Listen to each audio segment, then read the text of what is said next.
Kayak kaos itu sebenarnya apa sih? Kayak apakah dia Saudi banget? Apakah dia gak Saudi gitu? Sebenarnya jujur kalau misalnya Saudi banget, aku nggak bakal mau sih ke sini. Ya, tapi habis itu dikasih tahu ternyata environment-nya sangat internasional. Profesor-profesornya itu impor semua sih. Kayak 90% ternyata orang luar non-Saudi gitu. Kita kedatangan Wildan Hanif, beliau S1 di Teknik Material ITB, S2 dan S3-nya mengambil Bioengineering di KAUS. Bagiannya bagian biomaterial, hydrogel, cancer diagnostic, sama tissue engineering. Ih, keren banget ini. Jadi dari situ kamu memutuskan untuk coba ke ITB dengan beasiswa Kaltim Tuntas ini. Ini kayaknya khusus untuk anak yang dari Kalimantan Timur. Kaltim. Iya benar. Apa aja tes untuk bisa masuk kaos plus beasiswanya itu? Kaus itu kenal banget sama ITB kalau untuk Indonesia. Jadi kalau nggak salah proporsi student dari Indonesia dari ITB itu 80% sendiri gitu. Wow. Scholarship ini masuknya apa aja nih selain tadi ada dapat apartemen, terus abis itu kuliah semua gratis?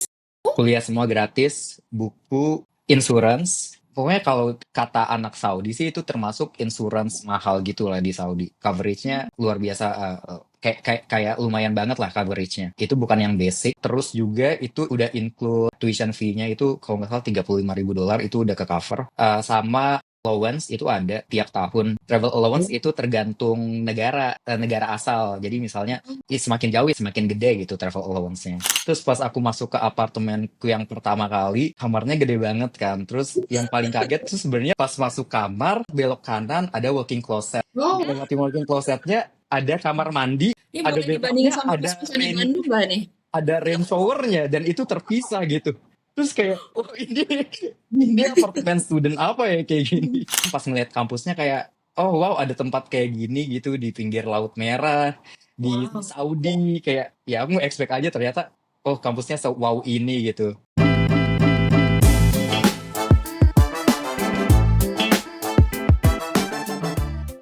Hai Sobat A+, welcome to A+ Talks for Education Meets Inspirations. Nih di tempatku sama Tiara nih hari ini masih dingin-dingin gimana gitu ya Ti ya. Tapi pasti episode kali ini tuh hangat banget Ti.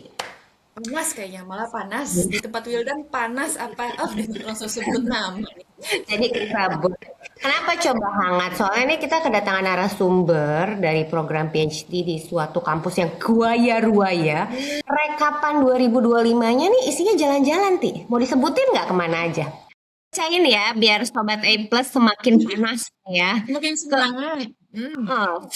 Seoul, Kyoto, Osaka, Riyadh, Madinah, London, Liverpool, Edinburgh, Bath, Jeddah, Singapura, Dahran, Manama, Indonesia, Kuala Lumpur, masih panjang Chin, Giza, The Hague, East Fjord, West Fjord, Reykjavik, Doha, Boston, Cambridge. Ini tuh pilot apa punya pintu kemana saja? Apa ini sebenarnya?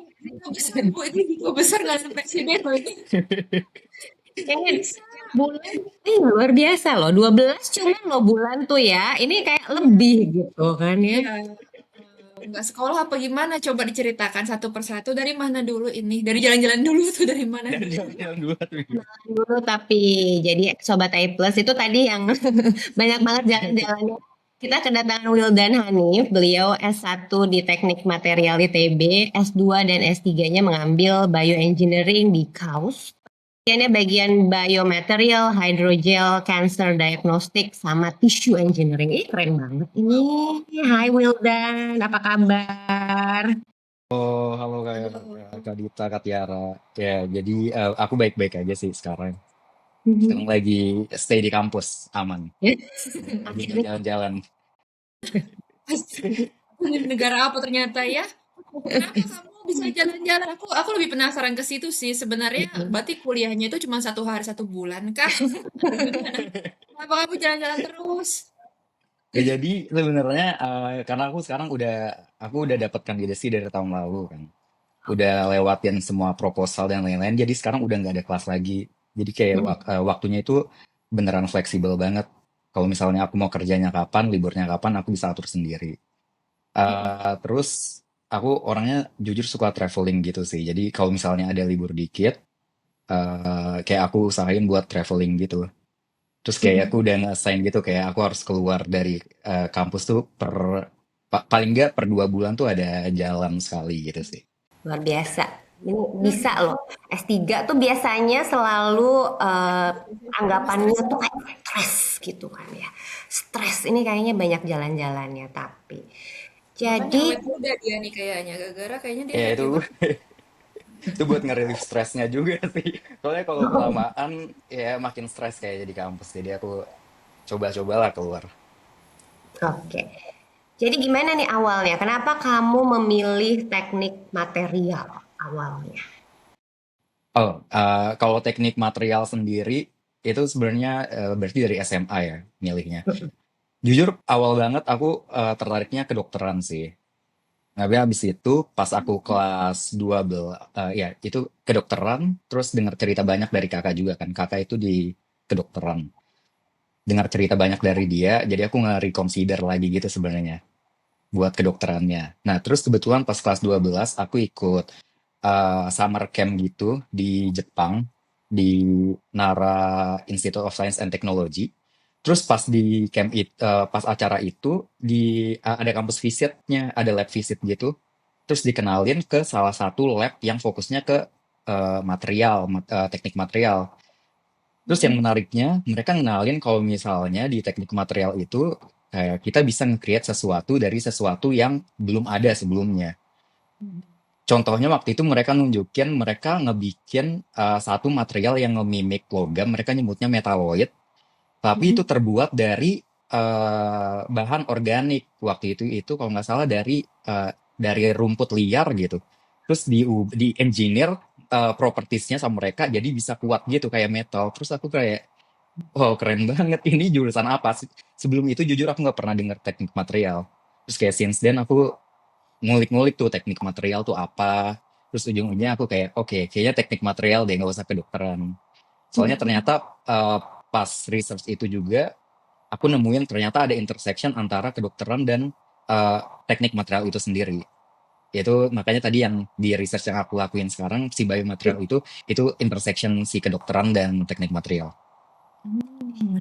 Tapi aku penasarannya tadi summer camp. Nah, kamu nih Oke. kayaknya ada jiwa-jiwa untuk mencari tahu, jiwa-jiwa berpetualang dan traveling ini udah ada berarti ya sejak SMA. Nah, tahu dari mana itu udah summer camp saat itu? Oke, kalau yang summer camp itu kebetulan di SMA aku itu ada program gitu, program kayak overseas enrichment-nya dia dengan salah satu sister school kita itu ada di Nara. Aku lupa nama sekolahnya itu Nara Women University Secondary School. Jadi kayak tiap tahun kita emang ada program kayak modelan pertukaran pelajar tapi short term gitu. Sebenarnya kayak cuma 2 minggu gitu programnya. Tapi di sana ada banyak activitiesnya gitu, kayak lab visit, campus visit. Jadi kayak itu bisa ngenalin kita lebih dari apa yang kita sebelumnya belum tahu gitu. Dan aku emang kayak tertarik gitu sih untuk explore eh, negara-negara luar gitu Wow, pas itu. sekolahnya ini ya keren juga ya. Sekolah apa kah? Boleh tahu? Itu SMA Negeri 10 Samarinda. Sekolah negeri SMA Negeri 10 Samarinda. Jadi Kalau nggak salah sekolahnya sekarang jadi salah satu sekolah Garuda gitu di Kaltim. Oke. wow. Ya, Dan berarti kamu bagus. dapat beasiswa juga ya dari Kaltim, beasiswa Kaltim ya? Iya itu pas S1 nama beasiswa Kaltim Tuntas. Oh Kebetulan itu kayak pas Kaltim S1. itu ya itu pas S1. Tapi pas SMA-nya juga kayak angkatanku dan beberapa angkatan itu emang kayak selama SMA itu full beasiswa juga di program yang sama gitu. Oke, Hmm. oke. Alright. Ih, seru ya. Jadi dari situ kamu memutuskan untuk coba ke ITB dengan beasiswa Kaltim Tuntas ini. Ini kayaknya khusus untuk anak yang dari Kalimantan Anak Timur berarti. Kaltim. Iya benar. Iya Oke. jadi aku mutusin pas daftar SNMPTN waktu itu aku mutusin ambil ITB ya teknik material itu karena aku nemu di Indonesia ternyata teknik material terbaiknya itu ada di ITB jadi aku daftar ITB. Nah, Terus, persyaratan untuk beasiswa Kaltim Tuntas ini apa? Apakah ini adalah beasiswa untuk yang tidak mampu atau beasiswa prestasi? Kalau nggak salah itu ada 2 kategori, yang tidak mampu dan yang prestasi, yang merit base. Yang aku daftar itu yang merit base. Terus ya, itu kayak cuma perlu menuhin syarat-syaratnya, kayak dokumen yang diminta tuh kayak transkrip terus ngebuktiin asalnya dari Kaltim aja gitu sih. Hmm. Mhm. Terus ada pembobotannya gitu. Jadi misalnya IPK-nya berapa. Karena aku daftarnya sebenarnya itu pas aku semester 3 atau semester 4 gitu. Karena programnya itu baru launch aku pas aku udah mulai kuliah gitu. Jadi udah ada IPK-nya kan. Terus juga kampusnya tuh dilihat gitu. Jadi semakin tinggi ranking kampusnya, chance buat dapat beasiswanya tuh lebih tinggi gitu di situ. Lalu kamu langsung memilih untuk lanjut S2 atau sempat kerja dulu? Enggak, aku langsung S2. Kenapa, Ah, Kak? Nah, jadi itu sebenarnya balik lagi. Kayak pas aku di ITB di tahun terakhir, kan interestku itu di biomaterials ya. Jadi aku interest banget kayak material science tapi for biomedical technology lah. Intinya kayak gitu. Kerjanya sendiri, jujur aku tuh pengen lebih ke arah research and development gitu, R&D di company. Dan pas aku cek, karena R&D itu di Indonesia masih kurang, apalagi di bidang atau di industri material science, biomaterials itu. Jadi pas aku cek di luar negeri, ternyata rata-rata R&D industri bersangkutan itu mintanya PhD minimal Hmm. untuk posisi R&D. Jadi aku ngerasa kayak ya udah berarti aku PhD langsung aja apa ya daripada nunda-nunda gitu kan. Jadinya aku mutusin langsung lanjut-lanjut aja terus gitu. Kenapa? Ke Saudi loh. Nah, Mmm, Saudi. Kenapa nggak ke Eropa? Kenapa nggak ke Amerika? Atau ke Jepang? Kan udah pernah tuh ke Jepang. iya. Nah, itu ada lagi ceritanya. Jujur aku Hmm. itu juga expect sih bakal jadinya milih Saudi ya. Jadi pas aku di tahun terakhir, harusnya itu aku exchange di semester 8 itu di Kyoto University. Itu udah keterima, tapi waktu itu 2021 kan COVID ya. Jadi mmm, pas udah waktu-waktunya berangkat, tiba-tiba, jadi berangkatnya itu harusnya Maret. Bulan Januarinya di notify sama mereka kalau programnya di cancel karena COVID. Aduh. Nah, karena programnya di cancel, jadi dan jujur pas itu tuh aku udah nyusun plan gitu kan, kayak harusnya aku tuh lanjut sekolahnya di tahun depannya, bukan di 2021 itu. Nah, kebetulan juga pas aku sebelum exchange, aku udah nyusun strategi buat menyelesaikan tugas akhirku sebelum aku pergi ke Jepang. Jadi selama di Jepang aku bisa riset yang lain, nggak perlu fokus lagi ke tugas akhirku. Itu di cancel programnya, aku tuh udah menyelesaikan tugas akhirku. Jadi di ITB tuh aku udah nggak ada apa-apa lagi. Nah, jadinya pas konsultasi sama dosen pembimbing, dia bilang, ya udah kalau misalnya Wildan mau sekolah lanjut, lanjut aja. Sekarang cari sekolah yang masih buka. Terus kita lulus early aja. Jadi harusnya kan 4 tahun ya. Jadinya aku lulus 3,5 tahun pas itu. Wow. Gara-gara si COVID ini. Ya jadi aku juga kayak lulusan ya kayak yang lulus pertama di FTMD gitu lah di angkatanku. Itu gara-gara Wow. COVID, jujur. Jujur gara-gara COVID. Nah, terus pas nyari sekolah, aku tuh orientasinya sebenarnya kan US banget ya pas itu. Karena kiblatnya biomaterials, material science, biomedical engineering itu kampus-kampus US. Nah, tapi pas di periode itu kampus US itu udah pada tutup kan Hmm. admissionnya. Jadi aku nyari kampus yang masih buka dan kebetulan kaus itu masih buka dan nawarin fully funded program gitu. Keren Jadi aku banget. kayak ya udah aku coba deh daftar kaus gitu. Soalnya pas aku kepoin kaus juga aku kayak nanyain admin kaus Ina. Kayak kaus itu sebenarnya apa sih? Kayak apakah dia Saudi banget? Apakah dia gak Saudi gitu? Sebenarnya jujur kalau misalnya Saudi banget, aku nggak bakal mau sih ke sini. Ya, tapi habis itu dikasih tahu ternyata environment-nya sangat internasional. Profesor-profesornya itu impor semua sih, kayak 90% ternyata orang luar non Saudi gitu. Kayak contohnya kayak chair programku itu dulu orang Jerman, yang sekarang dia orang Turki tapi base-nya dia di Jerman juga gitu. Jadi kayak ya sebenarnya kata si admin kaus Ina waktu itu kayak kamu sama aja seperti belajar di Eropa gitu rasanya.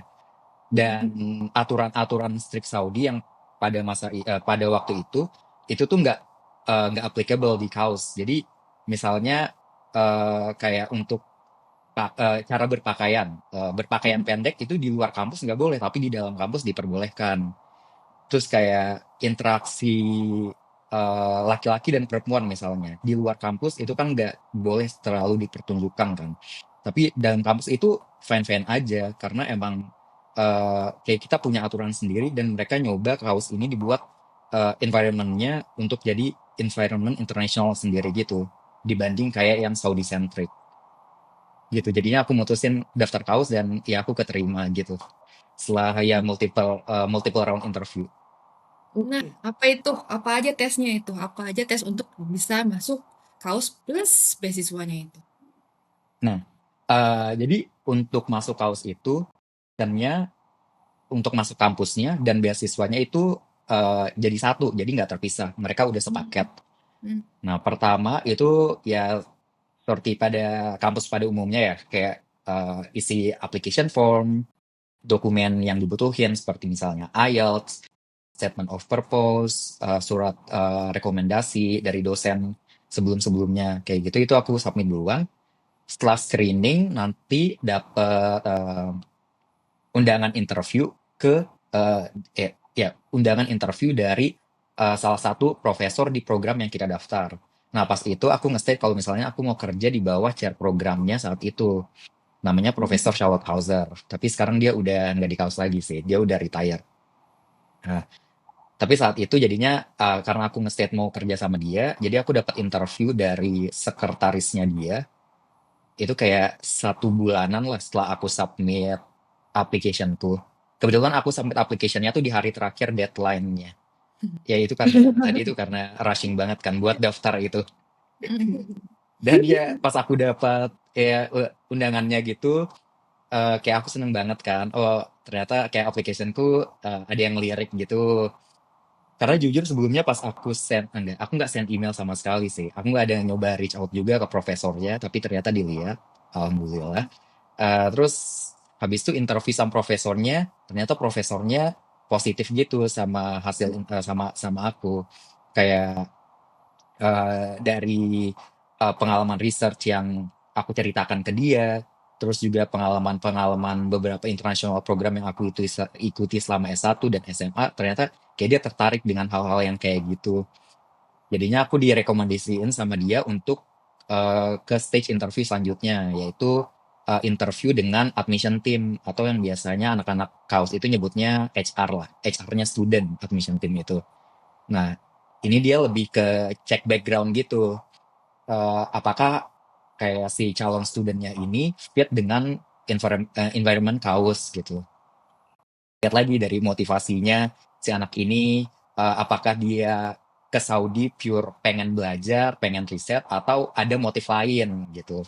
Motif lainnya maksudnya kayak, oh karena kaos di Saudi, jadi daftar kaos itu mereka anggap motivationnya nggak terlalu kuat. Terus kayak misalnya karena kaos dekat sama Mekah dan Madinah. Nah itu juga mereka nggak suka alasan-alasan kayak gitu. Karena itu alasan personal yang nggak perlu disampaikan ke mereka. Dan itu nggak terlalu kuat untuk kayak kenapa aku harus nerima kamu hanya karena kamu pengen tinggal di sini gitu. Itu mereka nggak mau dengar kan. Terus juga aku ngerasa Kamu nggak nulis itu ya alasannya karena mau jalan-jalan berapa tadi berapa banyak? Untuk kamu nggak nulis itu kan? ya kalau itu juga ya pokoknya Itu disimpan itu aja. juga belum kepikiran buat jalan-jalan sebanyak itu ya. Cuma pengen jalan-jalan aja tapi ternyata bisa jalan-jalan sebanyak itu gitu. Ya habis interview di situ, aku ngerasa juga kayaknya diuntungin gitu karena dari ITB. Hmm. Jadi kaos itu kenal banget sama ITB kalau untuk Indonesia. Jadi kalau nggak salah proporsi student dari Indonesia dari ITB itu 80% sendiri gitu. Wow. Ya, jadi kayak kalau udah dari ITB kayak dipercaya aja gitu. Jadi menurutku itu satu advantage sih jadi alumni ITB untuk daftar kaos. Tuh. Bebek catat, ayo. Ya, Iya, kita Isti. IELTS-nya ada ini nggak sih minimal skornya? IELTS-nya itu minimalnya sekarang 6,5, minimum masing-masing bandnya itu 6.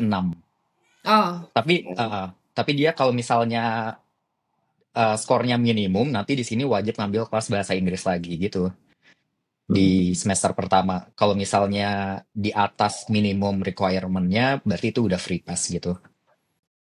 Menakutkan apa proses interviewnya Nah, atau friendly? yang awal sama profesornya itu kan kalau dia dari fotonya pas aku cek gitu kayak, wow, kayak tegas gitu kan perawakannya dia. Terus jadi aku kayak awalnya kayak tegang banget gitu. Tapi ternyata pas mulai dia friendly banget, literally kayak dosen yang udah kenal aja gitu sama studentnya ini. Mm. Jadi kayak apa ya, suasananya lebih santai gitu dan beneran kayak bercerita aja. Ya kayak podcast ini aja gitu kayak ditanya. jadi nggak ada yang harus dibuat-buat gitu untuk apa ya, mengimpresikan kamu tuh wow gitu. Perlu nggak sih?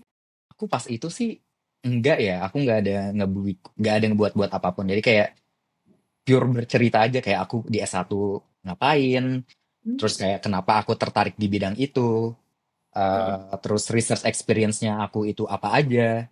Dan dia tertarik banget untuk aku ceritain detail dari masing-masing itu. Kayak misalnya, aku kenal biomaterial itu dari mana, motivasinya apa awalnya. Dia seneng banget dengerinnya.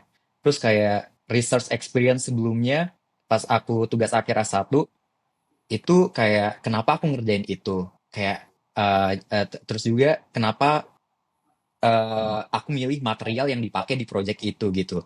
Dan selama aku bercerita itu jadi dia makin gali gitu, oh kamu tahu material ini. Padahal itu materialnya mahal, kamu dapatnya dari mana? Terus aku bilang kayak, oh aku dapat itu dari lab sebelah di departemenku. Dia sebelumnya dari NTU, dia bawa dari NTU. Oh dulu aku juga dari NTU, kayak gitu. Oh, nyambung deh. Nyambung deh. Jadi iya, ya udah banyak gitu overlapnya kayak gitu kan. Makin cerita makin ngerasa deket gitu bawaannya pas interview itu. Terus jadinya pas pada akhirnya tuh kayak ya kita sama-sama mengakhiri interviewnya dengan tersenyum gitu kayak dia senang dengan aku senang dengan dia gitu. Ingat banget ya. Jadi kamu tuh sudah research duluan tentang chair programnya sendiri, apa udah cari labnya mau yang mana gitu ya? Udah cari duluan sebelum kamu masukin aplikasi gitu. Ya benar. Jadi aku memang nyari program dan sekolah itu aku beneran lihat gitu. Di program itu profesornya ada siapa aja dan apakah ada profesor yang bidangnya match sama yang aku interest buat kerjain gitu. Ya, ya, ya. Itu kayak satu hal. Terus ya kayak dari segi kurikulum juga aku ngeliatin sih kayak karena aku dari teknik material ya, terus aku daftar bioengineering, aku ngerasa oh aku butuh nih em, apa ilmu dari sisi biologinya lebih lagi dari material science-nya kan. Terus aku ngeliat apakah kayak course-nya itu bisa memenuhi itu. Terus pas aku cocok jadinya aku daftar gitu.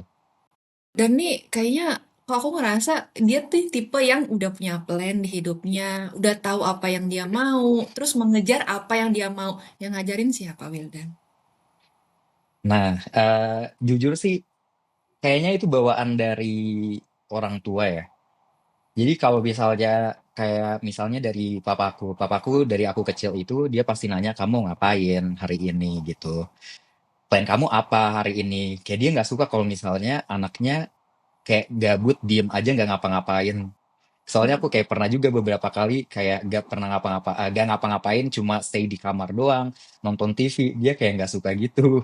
Nah, terus jadi terus juga kayak misalnya tiap mau liburan sekolah dia nanya proyek kamu liburan sekolah ini mau ngapain? Kamu ada niat nulis buku kah atau belajar apa gitu? Dia selalu nanyain hal-hal kayak gitu. Jadi mungkin karena itu aku ngerasa kayak tiap aku mau ada apa ya di waktu yang akan datang aku selalu berusaha untuk tahu aku tuh bakal ngapain gitu di saat itu. Dan ya untuk nyari taunya ya aku bakal apakah aku mau melakukan itu maksudnya kayak untuk menemukan aktivitas itu aku cari tahu dulu. Misalnya kayak nulis buku tuh biasanya orang ngapain sih, kayak apakah itu sesuatu yang aku suka atau enggak gitu. Kalau misalnya aku nggak suka berarti aku nggak bakal lakuin itu, aku cari aktivitas lain misalnya kayak gitu. Kayak maksudnya sesimpel itu sih untuk nge-planning di awal kalau aku dari dulu. Iya, iya, iya. Kamu anak yang main game gak sih? Terus kayak tukang nongkrong gitu nggak? Tukang ke mall, itu kan jalan-jalan dia. Nah, iya jujur semuanya iya sih. Kayak Oh, main, wow. ya kayak aku suka nongkrong main sama teman gitu.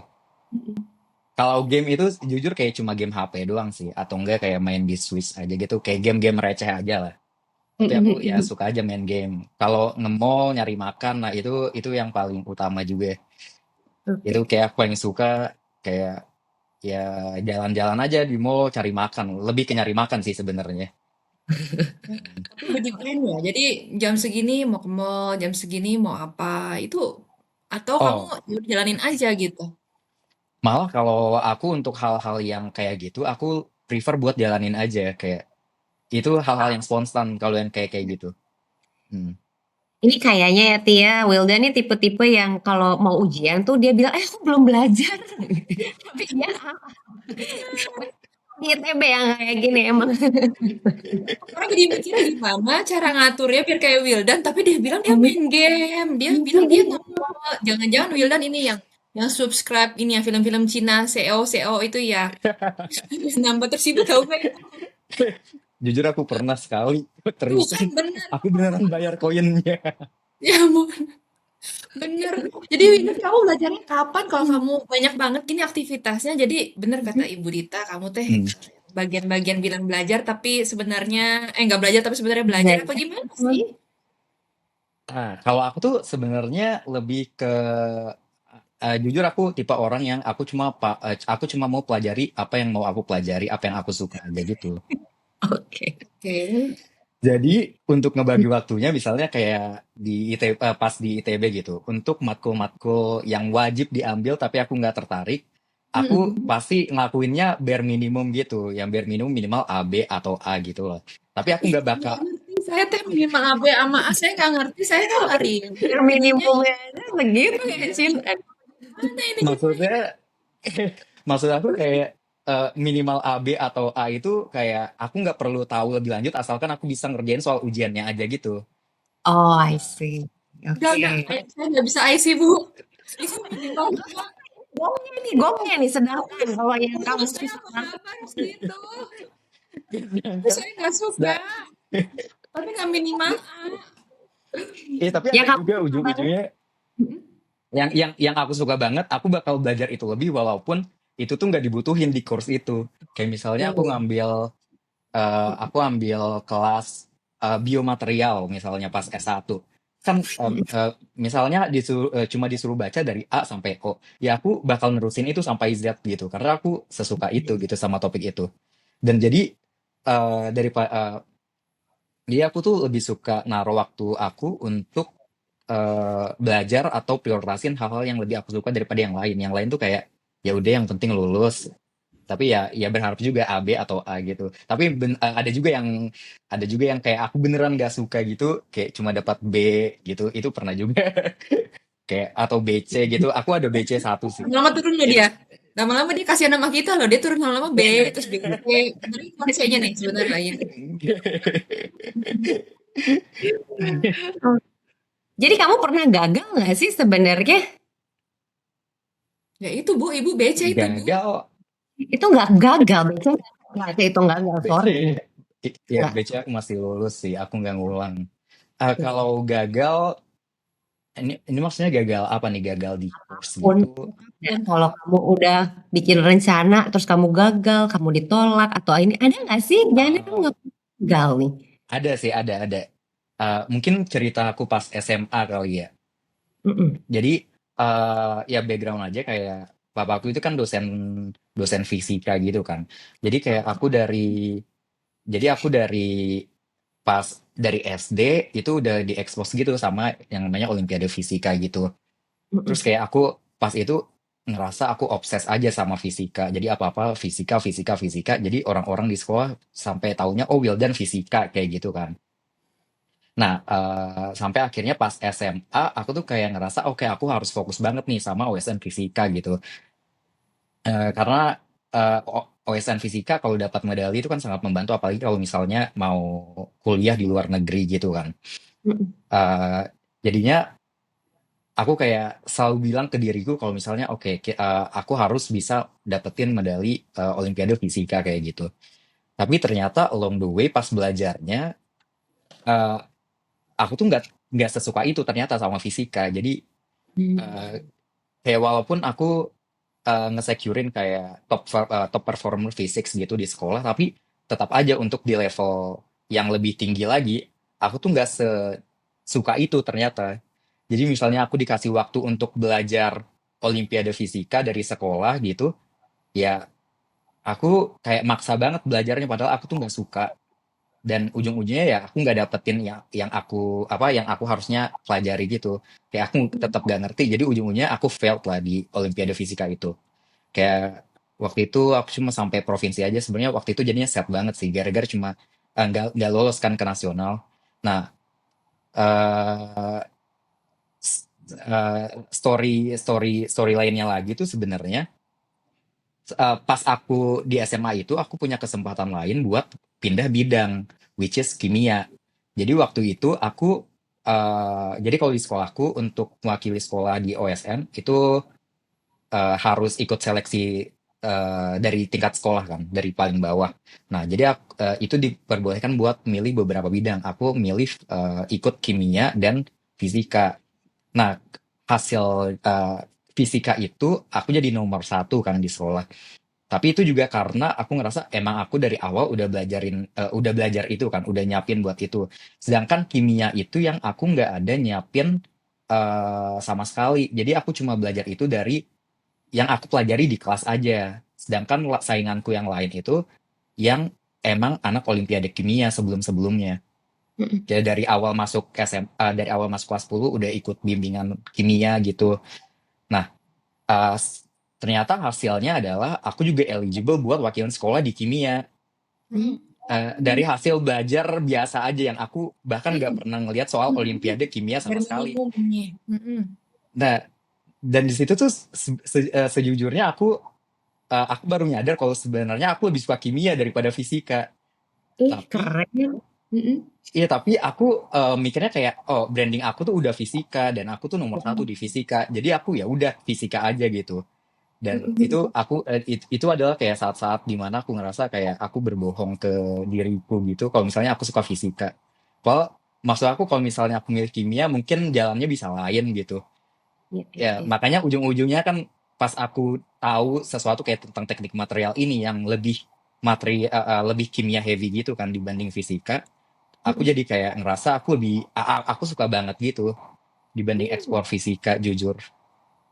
lucu Jadi banget ya. ya Ini reflektif sekali loh Wildan, terima kasih loh. Jadi apa sesuatu yang ternyata beda ya talent sama yang kamu belajar karena dapat ini aja apa namanya paparan aja dari diajarin sama ayah mm, kamu karena dosen fisika gitu mungkin dipaksa sama guru bisa sih tapi ternyata tidak setinggi nilainya kalau memang dari dalam keinginan kamu dan memang talent kamu itu ya luar biasa ya. menurut aku sih kayak gitu ya ujung-ujungnya pengalaman aku selama pas kuliah maksudnya dari S1 juga sampai sekarang gitu pas aku eh, pas aku nyobain riset-riset lain yang aku nggak mau yang yang aku dipaparin sama misalnya profesorku gitu kata dia cobain ini deh tapi sebenarnya aku nggak tertarik banget di bidang itu di topik itu ya beneran aku mau spend waktu lama di lab aku ngerasa enggak aku nggak mau ngerjain ini jadi Iya kayak iya hasilnya kayak wasting time aja iya iya sedangkan iya. pas aku eh, nekunin yang beneran aku inginkan Iya itu ya. yang aku pengen itu malah ngasilin paper gitu. Jadi menurutku kayak ya aku akan selalu ngelakuin yang aku pengen aja sih gitu ujung-ujungnya. Penting ya jujur sama diri sendiri jadi kamu bisa selalu doing extra miles gitu ya nggak ngerasa extra effort gitu doing extra miles Mm-mm. Iya penting. benar-benar benar. Hmm. Ya aku ngerasa kayak gitu sih. Hmm. Wow, Oke, keren. oke. Balik lagi nih, Wildan ke kaos nih. Jadi setelah kamu sampai ke Saudi nih, Jeng, ceritain dong, kayak apa sih universitas yang paling kaya raya ini? Menakjubkan apa dia? Oke, jadi eh, cerita sebelum mungkin sebelum pas proses keberangkatan ya. Mm-mm. Jadi aku dapat email dari nama mereka itu onboarding office. Dia nanyain kamu mau berangkat dari mana, dari Samarinda atau dari Jakarta. Terus kayak kita disuruh gitu milih flightnya. Kamu naik Emirates atau naik Turkish atau naik Qatar gitu. Ya, jadi kayak kita bisa kayak langsung suruh milih pesawatnya sendiri kayak oke aku milih Qatar waktu itu gitu. Terus waktu itu zaman COVID, kata dia eh, kamu stay dulu ya di third country di Jordan gitu. Terus aku nanya, oh ini bayar sendiri? Oh enggak, jadi aku 2 minggu stay di Jordan dibayarin gitu. Itu full di hotel nggak ngapa-ngapain. Oh ini ya karantina dulu gitu ya? Iya karantina dulu. Waktu itu kalau dari Indonesia nggak boleh masuk langsung Saudi, tapi harus lewat dari negara lain gitu. Terus Hmm. jadinya lewat Jordan sampai sini itu dijemput kan. Sampai sini dijemput, ada taksinya. Jadi keluar arrival hall tuh udah ada kayak yang megang gitu, Will dan Hanif gitu, kaos. Hmm. Jadi Oh, udah iya, ada Kak. taksinya. Terus aku Wow, ngerasa kayak, oh wow ini kampus Mas, apa? mahasiswa bisa diginiin ya, Iya, pinter ya. ternyata. Eh, Padahal waktu itu baru karantina lagi kan. Jadi karantina di Jeddah waktu itu sebelum masuk ke kaos itu seminggu. Itu juga di hotel hotel aku lupa hotel apa, tapi itu hotel bintang 5 juga waktu Wow. itu loh, seminggu di udah deh. situ. Habis Happy itu dia. jadi itu kan pertama kali ya dapat treatment kayak gitu kayak oh wow ada sekolah yang nge-treatment studentnya kayak gini ternyata. Terus naik taksi dari Jeddah ke Kaus. Mm-mm. Sampai Kaus eh, itu kan lewatin tol gitu lah dari tol keluar. Jadi di jalan keluar tolnya itu ada logo Kaus gitu. Ada logo Kaus masuk ternyata ngelewatin 2 atau 3 gate gitu, gate security. Nah, jadi Hmm. tiap satu gate itu dia ngelilingin ada dinding tinggi gitu buat nge-separate antara luar sama kaos gitu. Dan Hmm. itu ada beberapa tembok, jadi tiap satu security gate itu kayak satu layer tembok gitu. Jadi kalau misalnya ada 2 atau 3 layer tembok, terus aku ngerasa kayak ini kampus apaan? Kenapa dipisah banget gitu? Biar bebas ya. Iya, Iya, iya. kayaknya biar bebas gitu. Terus beneran yang di awalnya jalanan tol itu kan kayak gersang banget ya, tipikal Hmm. Saudi, gurun gitu, pasir-pasir, batu. Masuk langsung rumput-rumput hijau kayak berasa masuk ke perumahan elit gitu aja sih. Yang awal-awal Wow. jalan masuk. Terus sampai di dalam pas ngeliat kampusnya kayak, oh wow ada tempat kayak gini gitu di pinggir Laut Merah, di Wow. Saudi. Kayak ya aku expect aja ternyata, oh kampusnya wow ini gitu. Terus aku diantar ke housing office buat ngambil apartemenku gitu, kunci apartemen. Terus pas aku masuk ke apartemenku yang pertama kali, kamarnya gede banget kan. Terus yang paling kaget itu pas masuk kamar, di ya masuk kamar belok kanan ada walking closet. Terus Wow. melewati walking closetnya ada kamar mandi, ada bathtubnya, Wah, ada ini ada boleh dibandingin bathtubnya, sama kos-kosan di Bandung gak nih? ada rain showernya dan itu terpisah gitu. Terus kayak, oh ini apartemen student apa ya kayak gini? Wow, Bandung luar semuanya biasa, free luar ya? biasa. Semua free ya? Iya. Iya, itu semuanya free termasuk di fellowship-nya. Udah Wow. include gitu. Jadi Kayak scholarship ini masuknya apa aja nih selain tadi ada dapat apartemen, terus abis itu kuliah semua gratis? kuliah semua gratis, buku, eh insurance, kayak Hmm. kita dapat insurance-nya. Pokoknya kalau kata anak Saudi sih itu termasuk insurance mahal gitu lah di Saudi. Coverage-nya luar biasa, kayak lumayan banget lah coverage-nya. Itu bukan yang basic. Terus juga itu udah include ya tadi tuition fee-nya itu kalau nggak salah $35.000 itu udah ke cover. Sama allowance itu ada tiap tahun. Travel allowance itu tergantung negara asal. Jadi misalnya eh ya semakin jauh ya semakin gede gitu travel allowance-nya. Jadi kalau Itu Indonesia ada. berapa bikin Indonesia Kalau dapat Jadi 12 Indonesia, bulan. kalau Indonesia tuh kalau nggak salah eh 1000, kalau kalau didolarin kalau nggak salah kayak 1.500 1.600 Wow, dolar gitu. Iya, lumayan. iya lumayan banget kan. Padahal ternyata tiket ekonomi ke Indonesia cuma $500. Nah, dari situ PP sisanya maka dari dibagi sini. 12 bulan atau gimana? Bisa sampai berapa belas kali jalan-jalan. Oh, kalau yang berapa belas kali itu jadinya harus ya nambah duit sendiri. Tapi ini belum termasuk uang Tapi itu jajan ya. Uang jajan dapat kan? iya itu ada lagi. Oh iya itu ada stipendnya lagi. Monthly monthly stipendnya ada lagi. Itu juga berbeda tergantung jenjang program kita di sini sama Hmm. milestone yang udah di-achieve apa. Jadi kayak misalnya master, PhD student yang awal masuk, PhD student yang udah dapat kandidasi itu beda gitu Oh, rate-nya, rate stipend. Mhm. auto kaya kayaknya nih. Iya, Mm-mm. emang udah di situ. Dan potong pajak lagi, Ti. Ya Allah, Ti. Aduh, pusing ya. Mm-mm. Iya, bagusnya sih nggak bayar pajak dan ini ya, nggak bayar accommodation sih kayaknya paling ngebantu. Soalnya pas nge-compare, sebenarnya kalau besarannya mirip-mirip aja sama em, stipend-stipend kayak di Europe atau di US gitu. Tapi mereka harus bayar accommodation yang sangat Ya. mahal. Jadinya ya gitu Ya, yes, bedanya. yes, yes. Understood. Terus laboratoriumnya gitu canggih-canggih. Oh iya, labnya jujur canggihnya yang kayak wow, oh punya kayak baca paper butuh alat apa, you name it, oh ternyata kita punya gitu. Kayak Wow. oh Menarik. dan itu bukan alat yang jadul lama gitu, karena mereka suka ngeperbarui lagi gitu kan alat-alatnya. Jadi kayak yang edisi terbarunya, oh ternyata kita punya gitu. At least kayak di salah satu lab udah ada yang punya aja gitu. Luar biasa. Dan itu ngebikin apa ya istilahnya? Kayak misalnya mau nyoba satu eksperimen baru misalnya.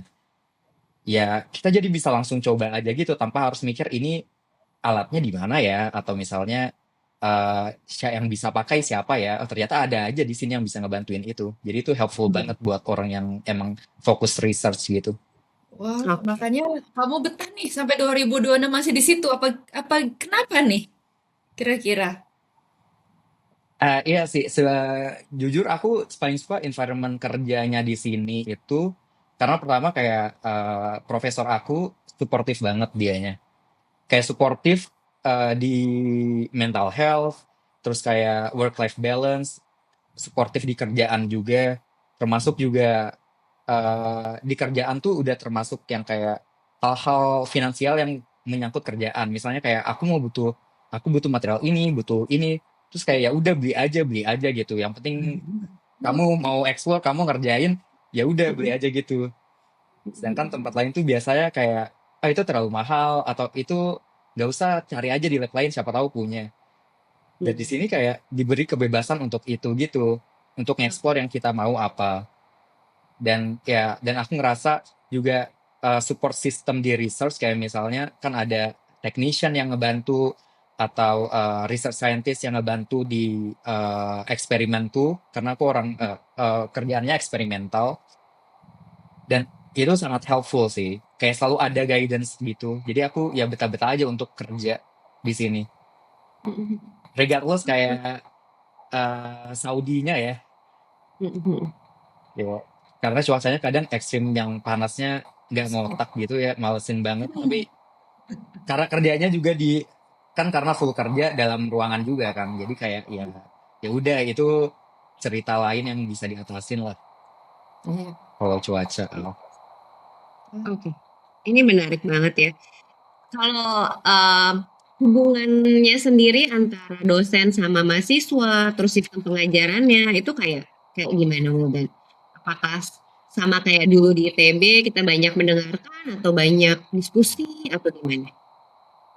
Oh, kalau misalnya di kelas itu tergantung sesinya lagi. Jadi misalnya ada, jadi profesornya udah state di awal hari ini bakal lecture gitu. Kalau lecture itu lebih itu sama kayak di ITB, kayak kita lebih sering lebih ngedenger gitu kan. Nah, pas dia nge-announce, oh hari ini diskusi. Nah, itu isinya full diskusi gitu. Dan biasanya sebelum kelas diskusi itu bakal dikasih semacam dikasih paper atau bahan diskusi dulu, kayak pertanyaan gitu yang harus dijawab, terus jadinya besoknya bisa langsung diskusi gitu. Dan diskusinya tuh menurutku beneran bebas dalam artian kayak kita ada opini apa langsung berpendapat aja gitu. Dan profesornya selalu open dengan hal-hal tersebut gitu. Dan jadi kayak nggak ada gitu istilahnya kayak rasa takut untuk atau rasa sungkan untuk ngeluarin pendapat kita saat diskusi. Menurut aku kayak nggak ada karena dari profesornya sendiri pembawaannya itu kayak kayak relax, friendly gitu lah. Nggak yang modelan aku dosen, kamu mahasiswa gitu. Ya nggak terlalu ngebatasin di situ. Jadi kayak kitanya juga lebih enak gitu belajarnya. Oke. Jadi menurut kamu orang Indonesia mampu nggak jadi top achiever di kaus sana? Bisa nggak kita nih Menurutku sih dengan S1 dari mampu banget Indonesia? sih. Iya bisa sih. Mampu banget ya. Hmm. Oke. Menurutku bisa banget Kausnya, karena at least kalau S1 ya sorry. kausnya Kalau cuma S1 dari ITB Ini putus-putus kayaknya Ibu oh, Dita. iya, Jadi terus ya. iya aku Maaf, maaf. kita Eh, ulang lagi aja. Ulang lagi pertanyaannya. Kenapa tadi ya? Ini sekarang masih putus-putus nggak? Ada. sekarang udah Ada oke. ya. Ya, ya. Oke. Iya. Jadi menurut Hanif, orang Indonesia nih mampu nggak untuk menjadi top achiever di kaus? Tapi aku sebelumnya mau nanya dulu sebenarnya, kausnya cuma S2 dan S3 atau ada S1-nya? Iya cuma S2 dan S3. S2 dan S3. Nggak Oke, ada jadi S1. S1 dari Indonesia nih mampu nggak bersaing dan menjadi top achiever di sana? Kalau kalau menurutku sih mampu banget ya. Karena kalau ngelihat dari kayak nilai anak-anak Indonesia yang di sini gitu, kalau yang aku tahu ya kayak dari orang yang aku tahu sama nilaiku sendiri kayak oh nilai kita bagus-bagus aja gitu dan kita bisa jadi top achiever juga kayak produce paper banyak tuh bisa juga. Bahkan ada juga kayak eh, ada yang dapat best thesis award juga gitu dari divisionnya. Itu Wow. ada juga orang Indonesia. Jadi sangat mampu sih. Apalagi kalau misalnya bekal kayak misalnya dari ITB ya. Aku ngerasa untuk hal-hal fundamental gitu mungkin kurang kuat tapi at least kita udah tahu gitu jadi kayak tinggal dipantik dikit gitu untuk belajar lebih itu udah jalan aja gitu sih kalau anak-anak Indonesia ini yang aku lihat di sini. Ya, keren. Bisa. Tapi mungkin kendalanya di communication ya. Soalnya ya karena karena sel kita yang sebelumnya yang jarang ngomong gitu kan kalau di kampus mungkin ada beberapa emang yang suka ngomong di kampus even kayak ikut diskusi dengan dosen gitu itu mungkin kayak ya gampang beradaptasi tapi kayak beberapa dari kita kan biasanya emang Ya. nggak gampang ya untuk ikut diskusi gitu nah itu sih yang ngebedain karena dosen tuh suka banget kan sama anak-anak yang aktif ikutan diskusi aktif nanya gitu mereka sangat menghargai itu dan ya mungkin itu kayak catatan aja buat anak-anak Indonesia yang di sini gitu. Iya, mesti belajar public speaking, Iya, debat, public ikut speaking, komunitas, ya. ikut komunitas, terus juga kayak mungkin bahasa Inggrisnya eh kayak beberapa kan sangat native ya di sini gitu bahasa Inggrisnya. Even kayak anak-anak Saudi sendiri bahasa Inggrisnya wow banget gitu. Kayak beneran pinter ngomong. Terus kayak kita jadi harus nyoba beradaptasi juga lah dari sisi itu. Wow, keren. Wildan, mau dong buat anak-anak nih yang masih kecil atau SMP, SMA yang mau jadi kayak Wildan, punya plan yang jelas, punya strategi, punya target-target hidup yang jelas, atau kalau kamu nanti punya anak, tapi bukan untuk membuat anak kamu sesuai dengan apa yang kamu mau, tapi oh kamu tahu Hmm. ternyata anak ini harus begini nih, biar dia punya kayak Wildan. Apa itu kira-kira? Kayaknya kalau dari aku untuk hal kayak gitu, eh kayak kayak kita harus bisa tahu kayak kita pengennya apa gitu. Kita pengen belajar apa, pengen ngelakuin apa, sukanya apa, gak sukanya apa. Menurutku itu sangat penting sih mengetahui hal-hal basic maksudnya dari diri kita sendiri gitu. Sebelum kita terpapar dari eh, faktor eksternal lah istilahnya. Eh, Maksudnya kayak paparan eksternal itu bagus, tapi untuk nge-screeningnya, apakah kayak kita mau ngelakuin hal itu atau enggak, dari dalam diri kita, kita juga udah harus tahu sendiri. Apakah kita mau ngelakuin itu atau enggak? Apakah kita suka dengan hal itu atau enggak? Eh, dan ya, menurutku itu penting banget untuk diketahui sih. Jadi Setuju. jelas ya kedepannya mesti apa, karena tahu apa yang dimau gitu ya. Iya, karena pengalaman itu ya, kayak yang aku cerita tadi, pas aku suka itu, enak ngejalaninnya. Walaupun Bener. kayak stresnya gitu ya pasti ada lah ya. Kayak atau strugglingnya pasti ada, tapi ya aku tetap nganggap itu eh, aktivitas yang aku suka lakukan aja gitu. Kayak nggak ada beban berat lah, nggak ada pressure gitu. Karena emang Luar dari biasa. akunya sendiri mau gitu. Jadi, Wildan, what's next? What's next? Ya, what's next? Aku mau submit paper bulan ini. Wow. Jalan-jalan lagi. Itu Buat jangan apa paper bener. tiket buat jalan-jalan bukan ibu? Iya, tapi Pasti aku udah booking tiket juga buat bulan depan. tuh. Ini submit paper conference-nya di luar pasti ini kan. Jadi, Tapi barengan kiri kanan bu, oh biar hidupnya balance gitu loh. Iya, jadi buat balance selama di kaos, lakuin semua yang aku harus kerjain, yang aku harus kejar. Terus setelah 2 bulan, kayak istirahat dulu bentar gitu. Istirahatnya kemana gitu, supaya senang lagi, baru balik kaos bisa fokus kerja lagi. luar biasa. Terima kasih. Ya. Terima kasih banyak Wildan. Sukses. Ini ceritanya reflektif sekali. Mungkin kayaknya masih single nih Wildan nih. Coba mungkin ya Sobat A Plus yang mau Mau jalan-jalan sebulan sekali. ini pasti mileage-nya udah banyak ini di apa namanya frequent flyer udah banyak poinnya. Iya, banyak yang udah ditukar juga. Lumayan jadi jalan gratis. Oh, jadi gratis. Oke, terima kasih banyak Wildan. Sukses untuk semua rencana-rencana kamu ke depan. Ya, thank you Oke, juga kakak-kakak udah diundang ke podcastnya. Asik banget ngobrolnya. Jujur ya, ini siap. podcast pertama aku sih. Perlu lebih banyak kayak. Perlu lebih banyak sharing nih kayak Wildan nih, biar ada banyak Wildan-Wildan lain di Indonesia nih. Oke, Amin. Sobat A Plus, ternyata yang karirnya mencuat kayak Wildan ini bukan berarti nggak pernah gagal. Kadang-kadang gagal ini jadi batu loncatan kayak Wildan tadi untuk mengenal diri sendiri lebih dalam. Dan mungkin yang paling sering bukan kurang kemampuan ya, tapi mungkin kurang keberanian, kurang keyakinan pada diri sendiri. Jadi jangan lupa Sobat A Plus untuk share video episode ini karena mungkin bisa jadi ada orang-orang lain yang membutuhkan motivasi baru. Oke, terima kasih dan sampai jumpa di episode A Plus Talk berikutnya. A Plus Talk for Education Meets Inspiration. Bye.